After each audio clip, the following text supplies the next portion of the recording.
ఇంట్లో మన అమ్మ నాన్న అప్పుడప్పుడు సరదాగా గాడిదతో పోల్చి మనల్ని అప్పుడప్పుడు సరదాగా తిడుతూ ఉంటారు. అయితే గాడిదల వల్ల ఎన్ని ఉపయోగాలు ఉన్నాయో తెలుసా? చాలా బరువైన వస్తువులు ఒక చోట నుంచి ఇంకో చోట తీసుకెళ్ళడానికి గాడిదలు ఎక్కువగా ఉపయోగపడుతూ ఉంటాయి. అయితే గుజరాత్కి చెందిన ఒక పర్సన్ ఈ డాంకీ మిల్క్ బిజినెస్ని స్టార్ట్ చేసి లక్షల్లో ఎర్న్ చేస్తున్నాడు. ఒకసారి దాని గురించి తెలుసుకుందాం. సో సాధారణంగా ఈ డాంకీ మిల్క్ అనేది కౌ మిల్క్తో పోలిస్తే దీని ప్రైస్ అనేది 70 రెట్ల ఎక్కువగా ఉంటుంది అనే విషయం మీకు తెలుసా? ఎవరికైనా మీకు తెలుసా?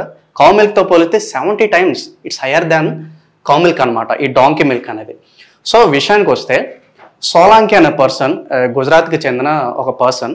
సో ఇతని దగ్గర ఇనీషియల్గా 42 డాంకీస్తో ఇతను ఒక బిజినెస్ అనేది స్టార్ట్ చేశాడు. అయితే ఇతను యావరేజ్గా చూసుకుంటే ఇతనికి మంత్లీ ఇన్కమ్ 2 నుంచి 3 లక్షలుగా ఉంటుంది ఇతని ఇన్కమ్. సో ఒకసారి అతను చూద్దాం. సో ఇతను పర్సన్. సో ఇతను ఏంటంటే ఫస్ట్ చిన్న చిన్న జాబ్స్ చేసేవాడు, మంత్లీ ఇన్కమ్ వచ్చే జాబ్ చేసేవాడు. అయితే సంభవ్ తన మంత్లీ వచ్చేసరికి అమౌంట్ తనకి సరిపోయే కాదు. అతని జాబ్ పట్ల కొంచెం అతను డిసాటిస్ఫైడ్గా ఉన్నాడు. సో తర్వాత ఇతనికి డాంకీ ఫార్మింగ్ గురించి తెలుసుకున్నాడు. ఇలా ఒక డాంకీ ఫార్మింగ్ ఉంటుందని, అలాగే ఈ గాడిద పాలను ఉపయోగించుకొని మనం బిజినెస్ చేయొచ్చు అని చెప్పి ఇతను తెలుసుకున్నాడు. అయితే ఇనీషియల్గా ఇతను కేవలం 20 గాడిదలతో తన బిజినెస్ అనేది స్టార్ట్ చేశాడు. సో ఇతనిది గుజరాత్ అవడం వల్ల గుజరాత్లోనే తన బిజినెస్ స్టార్ట్ చేశాడు. అయితే విషయాన్ని ఏంటంటే గుజరాత్లో పెద్దగా ఈ గాడిద పాలకి అంతగా డిమాండ్ లేదు. సో తను ఏంటంటే మన సౌత్లో ఉన్న కొన్ని కంపెనీస్ కాంటాక్ట్ చేయడం జరిగింది. సో అప్పుడు తను తెలుసుకున్నాడు మన సౌత్ ఇండియాలో ఈ డాంకీ ఫార్మింగ్ అనేది చాలా బూమింగ్ ఉందని చెప్పి ఇతను తెలుసుకున్నాడు. సో అప్పుడు ఏం చేశాడంటే ఇతని పాలని కేరళకి, కర్ణాటకకి ఎక్స్పోర్ట్ చేయడం ఇతను స్టార్ట్ చేశాడు. సో ఈ క్రమంలోనే కొన్ని బ్యూటీ కంపెనీస్ ఇతన్ని అప్రోచ్ అయ్యాయి. మీకు అందరికీ తెలుసో లేదో, మనం చాలామంది మేకప్స్ కానీ కొన్ని ఫేషియల్స్ కానీ ఇవన్నీ వాడుతూ ఉంటాం.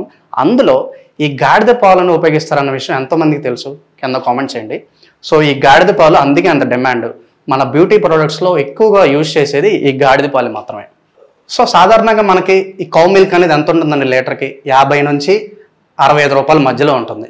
కానీ ఈ డాంకీ మిల్క్ మాత్రం లీటర్ వచ్చేసరికి 5,000 నుంచి 7,000 రూపాయల వరకు ఉంటుంది. సో దీనికి అంత డిమాండ్ ఉంది. యాక్చువల్లీ డాంకీ మిల్క్ అనేది ప్రాఫిట్స్ అనేది లక్షల్లో వస్తుంది. మనకి బిజినెస్ ఎలా చేయాలి, ప్రాపర్ విజన్ ఉండి బిజినెస్ ఐడియాస్ ఉంటే కనుక ఈ పర్టికులర్ ఈ డాంకీ మిల్క్ బిజినెస్ స్టార్ట్ చేసుకుని లక్షల్లో మనం ఏం చేసుకోవచ్చు. సో ఈ పర్సన్ దగ్గర కరెంట్లీ 42 డాంకీస్ ఉన్నాయి. సో ఇతని ఇన్వెస్ట్మెంట్ వచ్చేసరికి స్టార్టింగ్ 38 lakhs ఈ బిజినెస్ మీద ఇన్వెస్ట్మెంట్గా పెట్టాడు. సో ఈ డాంకీ బిజినెస్ మీకు ఎలా అనిపించింది? గాడిద పాలకి ఎంత డిమాండ్ ఉంటే మీకు తెలిస్తే కామెంట్ చేయండి.